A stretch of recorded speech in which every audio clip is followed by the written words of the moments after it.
He found a woman collapsing on a desert trail from a snake bite, only to discover she was the billionaire behind the resort being built nearby. The sun was unforgiving that afternoon in the Nevada desert, casting long shadows between the red rocks and scorching every inch of exposed ground. Andrew Miles, 38, moved with practiced ease through the dry brush, checking a line of humane traps set to monitor local wildlife. His shirt clung to his back, soaked in sweat, his skin bronzed by years under the open sky. This was his domain, solitary, vast and quiet, until the silence cracked. A faint voice floated on the wind, barely audible. A whisper of pain. "Help someone, please." Andrew froze. Every instinct in him sharpened. That was not the wind. That was a human voice. He grabbed his emergency kit from his pack and started toward the sound, weaving through rocks and spiky sagebrush. His boots kicked up dust as his pace quickened. Then he saw her. A woman, collapsed at the edge of a narrow trail, one hand clutching her leg. She was trembling, gasping, her face pale under the desert sun. Her wide-brimmed hat lay discarded nearby, and sweat soaked the front of her simple tank top. "Mom," Andrew shouted as he ran to her. "Can you hear me?" Her eyes fluttered open. "Please help me." Snake it bit. "Okay, stay calm," he said, kneeling beside her. "Where's the bite?" "Leg left, can't breathe." Andrew quickly located the wound just above her ankle. 2 small punctures, already red and swelling. Without hesitation, he pulled gloves from his kit, sanitized the area, and used a suction tool to begin extracting venom. Every movement was controlled, efficient. "Stay with me," he said. "I'm going to help you." "My name's Andrew. You're going to be okay." The woman whimpered, barely nodding. Her breathing was shallow. He pulled out his radio, switching to the emergency frequency. "Dispatch, this is Station 6. I've got a snake bite victim, female, mid-30s, en route to Trail 9 East Ridge. Vitals are unstable. Request immediate medical evac." "Copy that, Station 6. Chopper dispatched." ETA 12 minutes. Andrew turned back to the woman. Her eyes were drifting closed. Hey, no sleeping on me. Talk to me." "What's your name?" She didn't answer. He looked down, noting the fine chain around her neck. A necklace, delicate, expensive-looking, with a single sapphire pendant. It glinted even in the dimming light. He frowned. She was dressed plainly, hiking shorts, trail shoes, and a dusty tank top. But that necklace didn't belong to someone who shopped at the local outdoor outlet. It was custom. It screamed wealth. But Andrew pushed the thought aside. "Okay," he said, forcing a calm tone. "Let's keep that mind of yours working. You ever seen a desert tortoise? No? You're missing out. Slow little guy, but stubborn. Kinda like me." The woman's lips twitched slightly. A near smile. "I once tracked one for 5 days just to get a tag on it." 5 days? That tortoise made me question my life choices. He kept talking, voice even and steady, watching her pupils, her breath. She whispered, almost too soft to hear. "Hurts, I know," he said gently. "But help's coming. You're not alone." Minutes passed like hours, until the distant chop of a helicopter broke the silence. Relief surged through Andrew's chest as the emergency team landed nearby and rushed in. As they lifted her onto the stretcher, her hand shot out weakly, grabbing his. Her eyes locked onto his with startling clarity. "Thank you, you're my angel." And then she was gone, whisked into the sky. Andrew stood alone on the trail, his hand still tingling from her touch, heart pounding.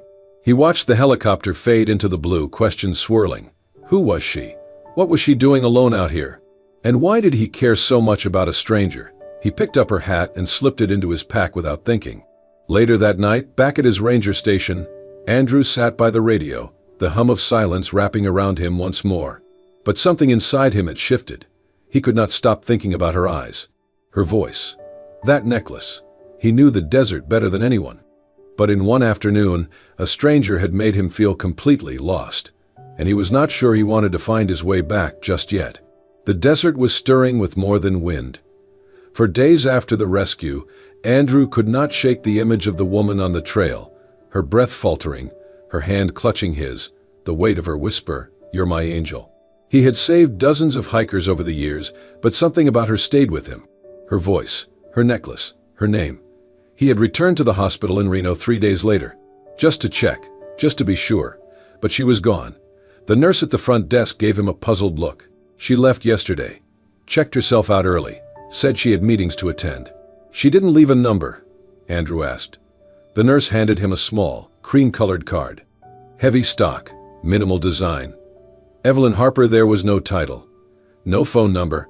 Just the name, and a logo embossed in silver, a sleek H encircled by a thin desert sun. Andrew held it for a long moment, frowning. That name, it tugged at something.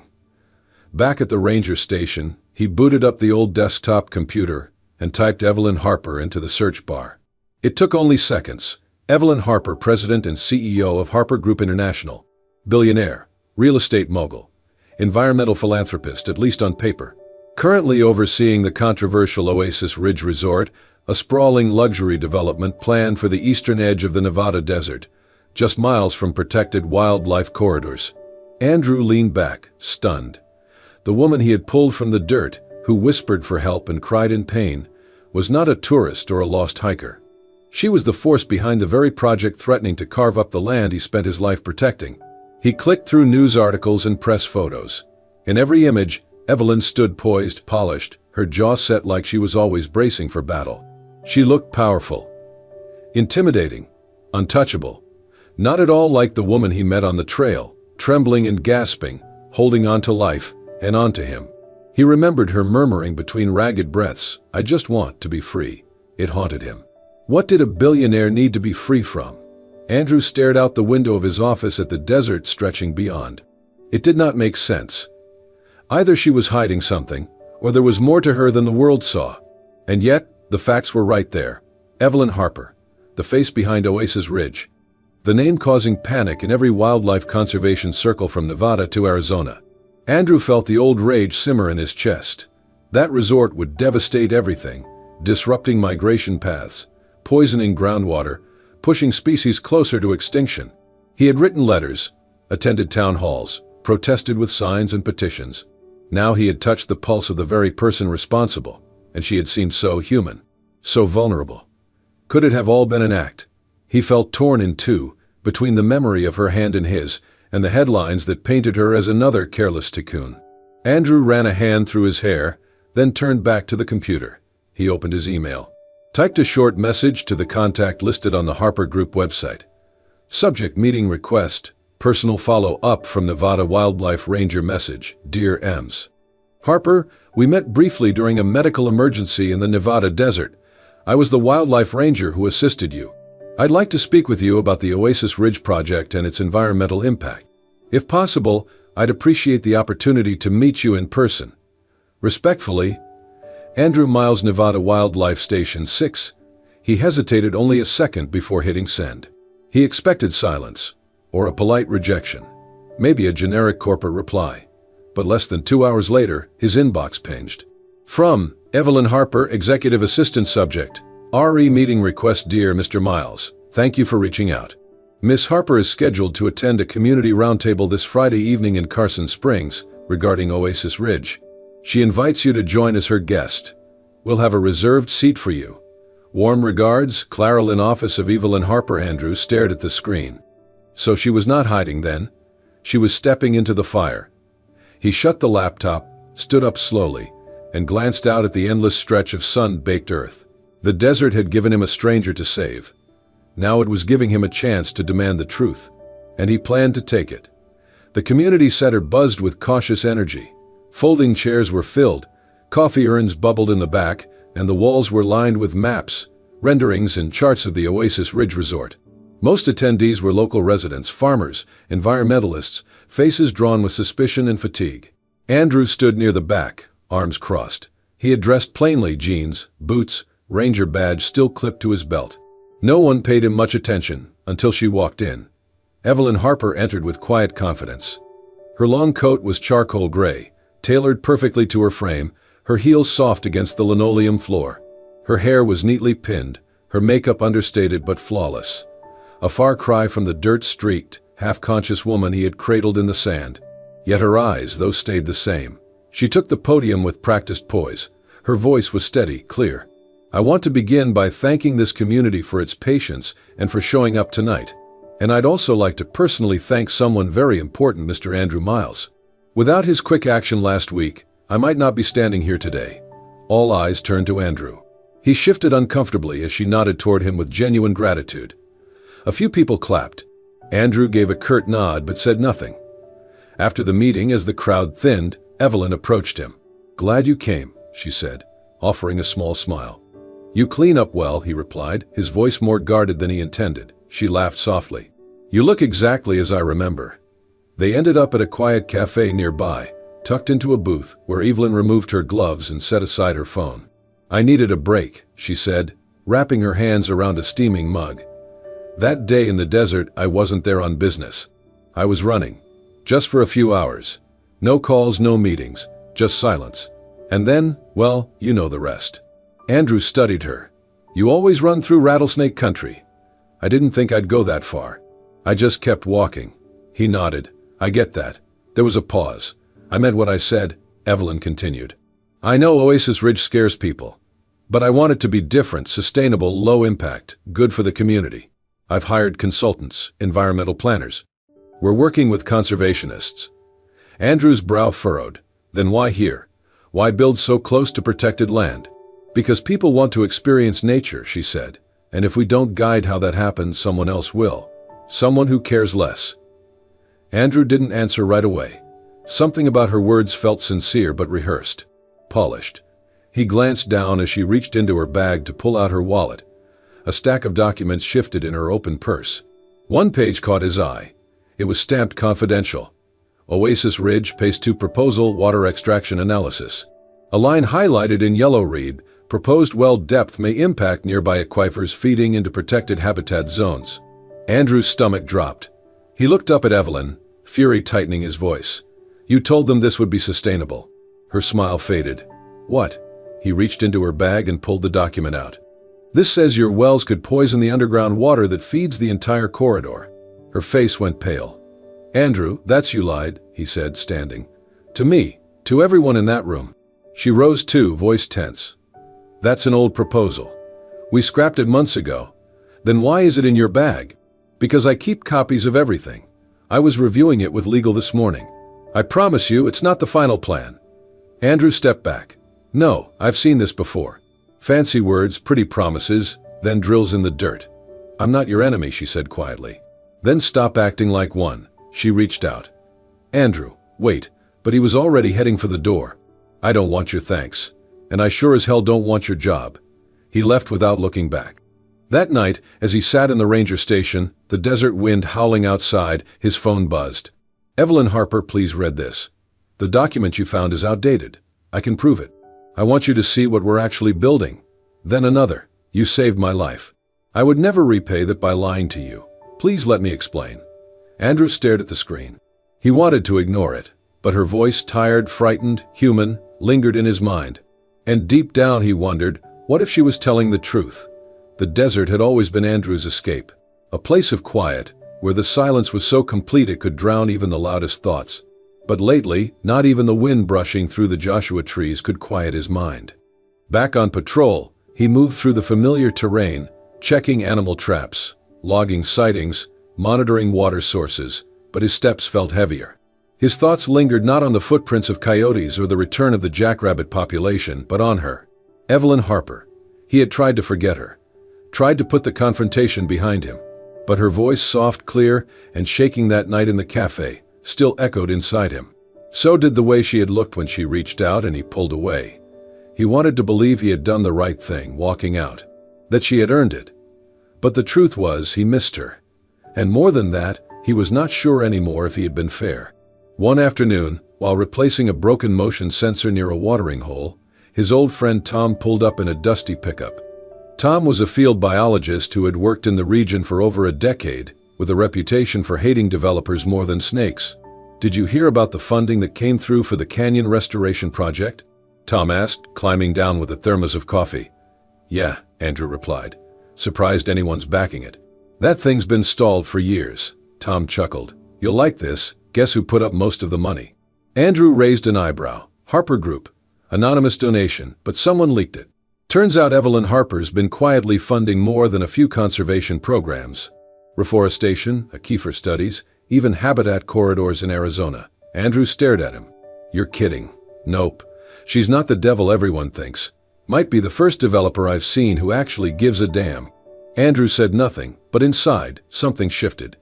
That night, when he got back to the ranger station, he found a small package waiting at the door. Brown paper, no return address, just his name, handwritten. Inside was a book, The Hidden Life of Desert Creatures. A field guide, old but well cared for. Tucked inside the front cover was a note, "I still owe you a proper explanation." I thought maybe this could be a start. He turned the pages slowly. About halfway through, a piece of folded paper slipped out. Not typed. Handwritten, in soft blue ink. "Dear Andrew, when you pulled me off that trail, I was not just scared because of the bite. I was scared because, for the first time in years, I was somewhere I did not control. Somewhere that didn't bend to my name or my wealth. But you didn't treat me like a billionaire.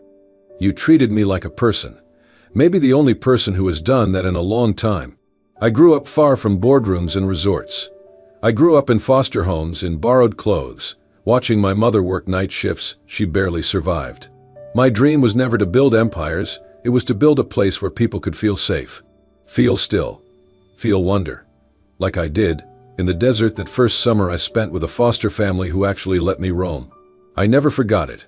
I know what you saw in my bag looked bad. I should have explained it better. I was angry too. I get it. But I swear to you I'm trying to do this right, not just for the company. For me. For the land. For everyone." Evelyn Andrew finished the letter with a lump in his throat. He sat for a long time, the book resting on his knees. Had he been wrong? Had he let his anger speak louder than the truth? The next morning he made a decision. He drove east, past the edge of the reserve, into the city, and toward the Harper Group headquarters. A high rise of steel and glass stood tall above the sprawl. Inside, sleek marble floors stretched beneath his boots as he stepped off the elevator. "Andrew Miles," he said to the receptionist. "I'm here to see Evelyn Harper." She smiled nervously. "I'll check."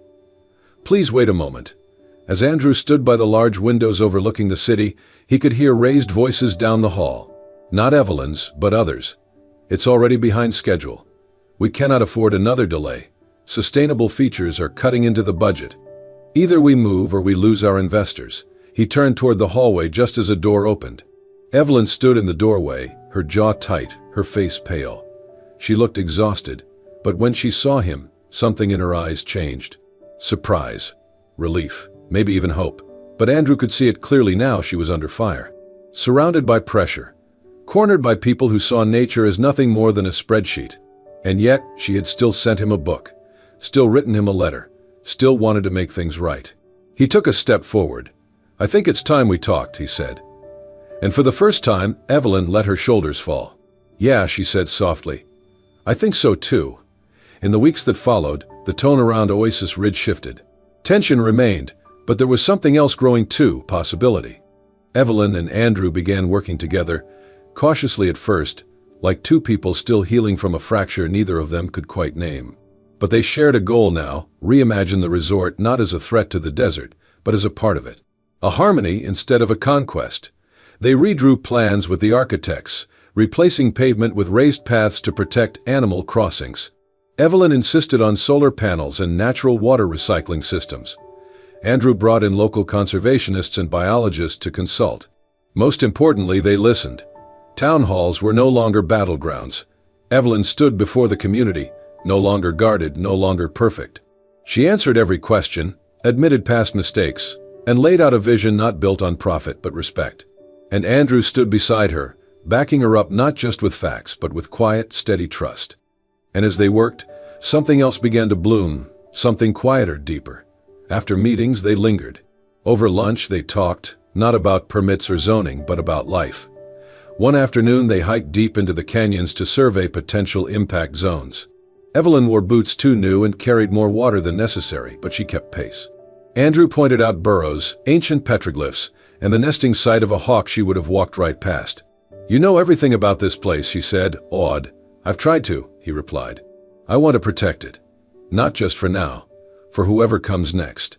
They paused beside a cliff edge as the sun dipped low, casting long shadows across the sand. "I grew up without roots," Evelyn said quietly. "We moved so much I started to think I didn't need home. But I think maybe I've been looking for it all this time." He looked at her but said nothing. Later that night, they sat by a small campfire, surrounded by a stretch of desert untouched by development. The stars overhead stretched endlessly, more than Evelyn had ever seen from any rooftop in Manhattan. She pulled her knees close, her voice almost lost in the wind. After the snake bite, I thought I might die. And part of me didn't mind. I was so tired of the pressure, of smiling through boardroom knives. Andrew didn't interrupt, he just listened. She glanced at him. Then I woke up with you holding my hand. And suddenly I wanted to live again. You reminded me there's more out there than deals and deadlines.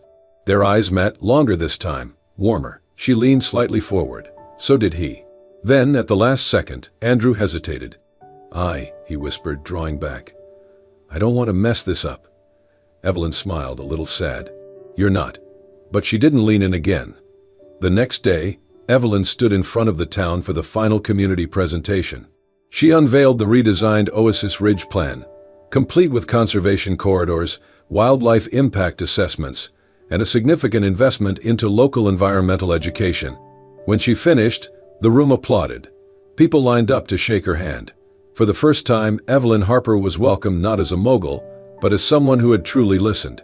Afterward, Andrew found her leaning against a fence post outside the center, watching the last of the attendees head home. You did good, he said. So did you, she replied. They smiled at each other. It felt like something new was beginning. But that night, as Andrew returned to his station, he heard a whisper through the community grapevine.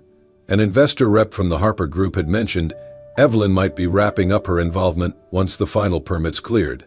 She won't stay, the voice had said. She's done what she came to do. Andrew stood on the porch beneath the stars, the desert stretching endlessly before him. And for the first time since they had started working together, the silence didn't comfort him. It felt like something precious was slipping away. The resort was nearly complete. Solar panels gleamed under the desert sun.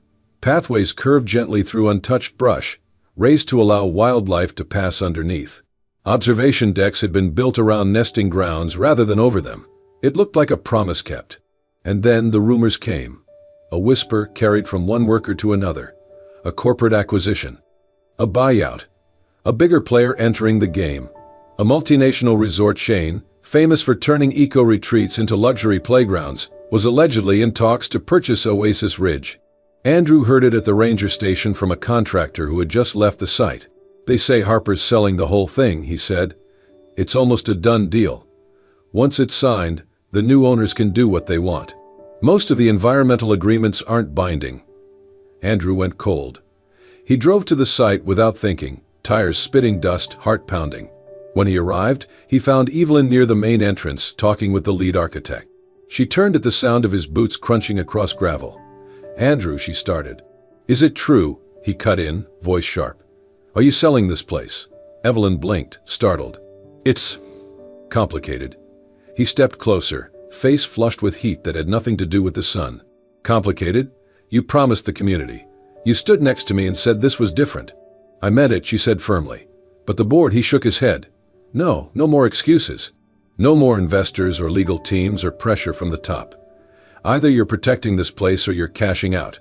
Her jaw tightened. It's not that simple. Then make it simple. Tell me you're not selling. She hesitated. And in that breath of silence, Andrew's heart cracked. You were never going to stay, were you? He said, voice dropping. You were always going to walk away. Evelyn's voice trembled. I didn't plan any of this. I never expected to care so much.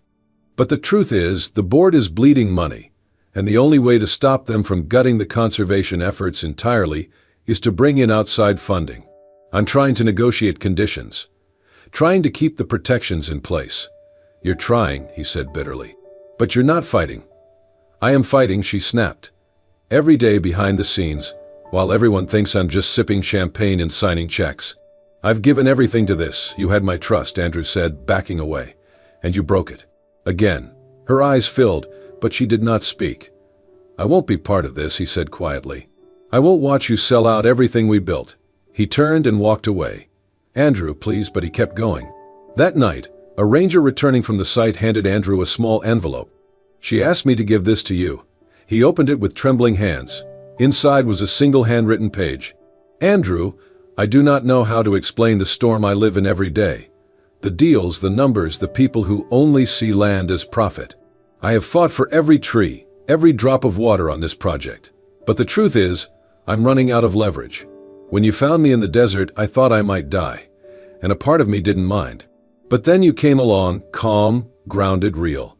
You reminded me that I could be more than the title I wear, that I could build something that meant something. And I've tried, Andrew. I've tried to change. For you, for the land, for myself. But maybe I was foolish to believe I could do it all. Maybe I'm not strong enough. Not good enough. Not what you thought I was. I'm sorry. For failing. For hurting you. For not being enough. Evelyn Andrew read it once, then again. Not enough. No, that was not it. She had been too much, carrying more than anyone should, wearing armor while trying to build bridges. And maybe, in his fear of being hurt again, he had looked for betrayal where there was only survival. He dropped into the chair on the porch, staring out into the dark. The wind was still. The kind of stillness that came before everything changed. He stood up, grabbed his keys. He had to find her. Before it was too late, Andrew drove faster than he had in years. The highway stretched endless under the blazing Nevada sun, the Ranger truck kicking up dust as he pushed toward the airport. His fingers gripped the wheel tightly, his mind racing even faster. She was leaving. Evelyn Harper, who had fought for the desert beside him, who had stood before the community and promised a better future, who had looked at him under the stars like maybe, just maybe he was her home, was walking away because he had not trusted her when it mattered most. In the passenger seat was the only thing he had brought, a photograph. Slightly wrinkled, printed from his own dusty home printer. It showed him and Evelyn standing at the edge of a canyon at dusk, smiling without posing. Unaware the camera had caught them.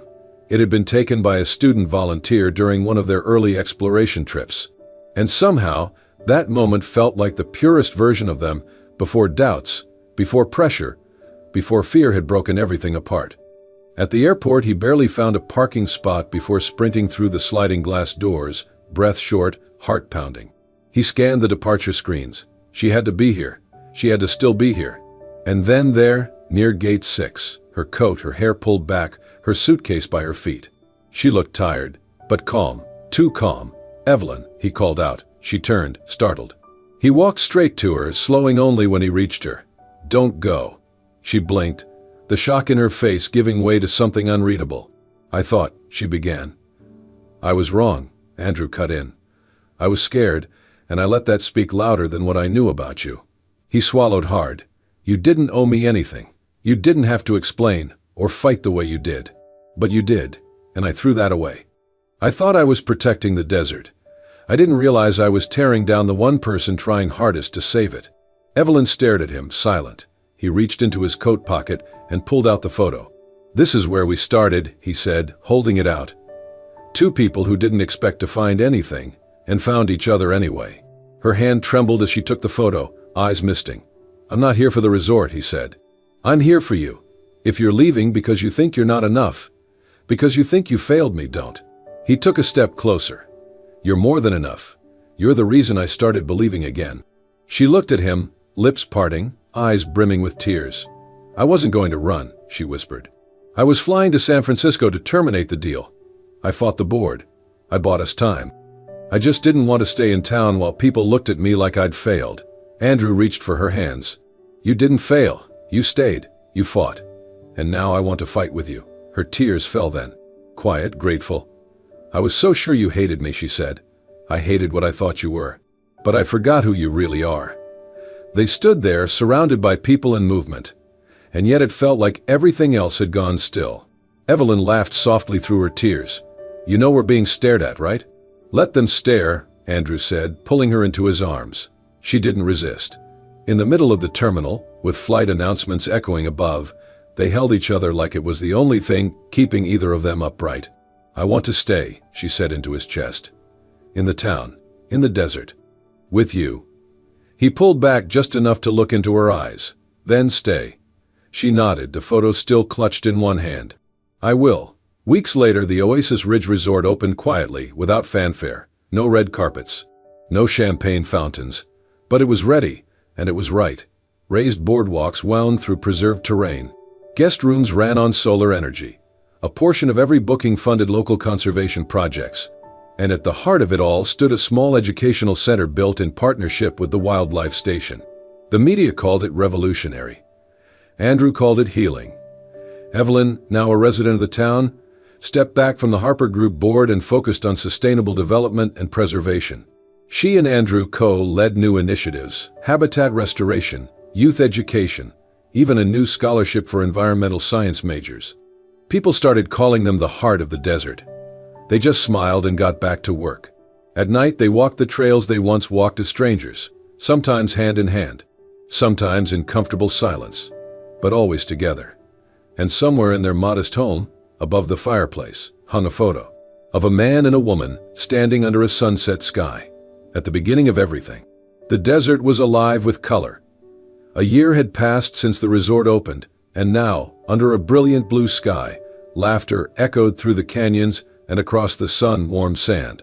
Tents flapped gently in the breeze. Children chased each other between booths filled with local crafts and native plant displays. And music drifted from a small stage where a folk band played songs inspired by the land itself.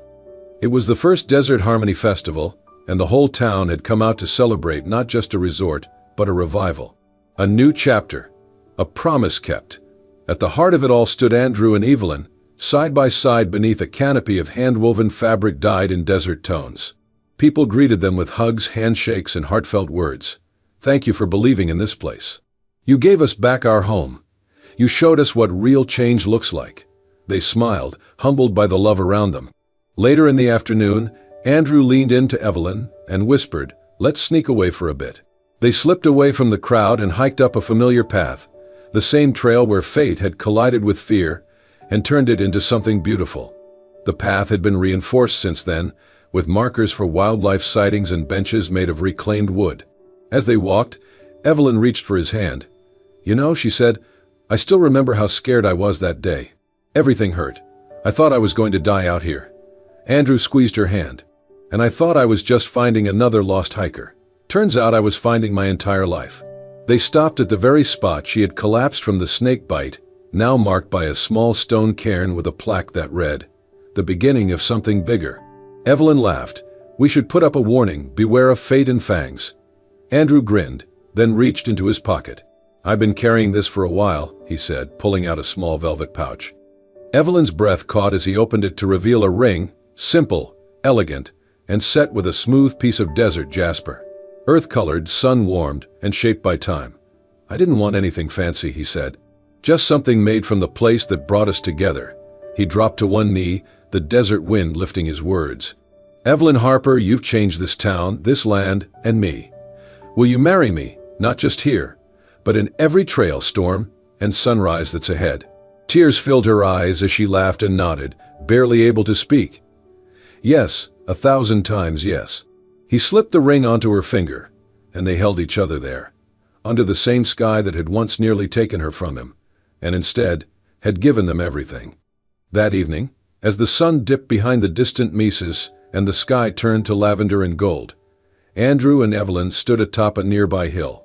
Below them, the resort glowed gently in the fading light, more sanctuary than spectacle. Beyond it, the desert stretched wide and endless. They stood in silence for a while, wrapped in each other's arms. "You think it'll last?" Evelyn asked softly. Andrew looked at her, his gaze unwavering. "The land will, and so will we, as long as we keep listening to it and to each other." She smiled, resting her head against his shoulder.